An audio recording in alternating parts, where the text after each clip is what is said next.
apologize that we didn't think about the little store, and I think it's because it's still summer, and just wasn't thinking about the school kids and such. But after talking with them, I think we all know that from previous owners of the little store, going all the way back to when I was in high school, you know, there's always a fine line between profit and loss down there. And I think at the last meeting, had we thought about the little store, and I think it deserves some protection because it's a historical place. Everybody wanted the little store to operate, and we kept, you know, Brian tried it for a while. There have been several people try it and not be able to make it financially.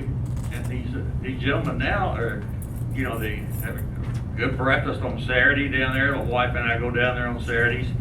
I just think they do deserve some protection from anything new. I don't mean the building, restaurants or anything like that. I know somebody mentioned to me, "Well, if you're going to do that, how can you say somebody can't build up here across from Dairy Queen?" But it is a different situation. You know, these are mobile trucks in and out. They don't necessarily have a right to, you know, we have to say they have a right to do business here. And if it's going to hurt a historical business, I just really think we should, at least when it comes up for a permanent solution, I encourage the council to vote no.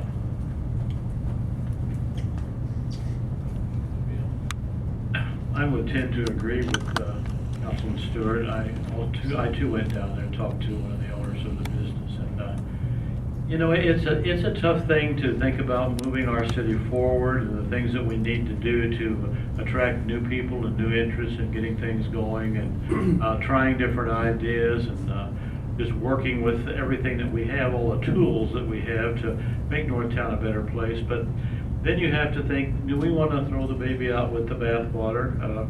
It's important to maintain some semblance of tradition, and it is an iconic spot down there. So I would tend to have to agree with Councilman Stewart that we need to really give that serious thought before we jump into anything that we may regret in years to come. I'd also like to echo Bill's and Rick's comments. The little store provides deliveries for people that sometimes can't get out, I believe. And it's a place in the avenues where people can go and walk to it. I'm not opposed to food trucks, but I am opposed to, you know, we want to move this city forward, but not at the expense of our existing businesses that are here. I think some of the food trucks can be used at special events or events in the park and allow them to come in, but as far as, we do need to seriously look and look at this and see that, you know, what we can do, what's not going to hurt our businesses that are already here. Because we did ask that question before we approved it. And I would like to know, maybe Sarah had said she'd spoken with some of the business owners about this, and they thought that it wouldn't affect their business. But I'd kind of like to know who she actually spoke with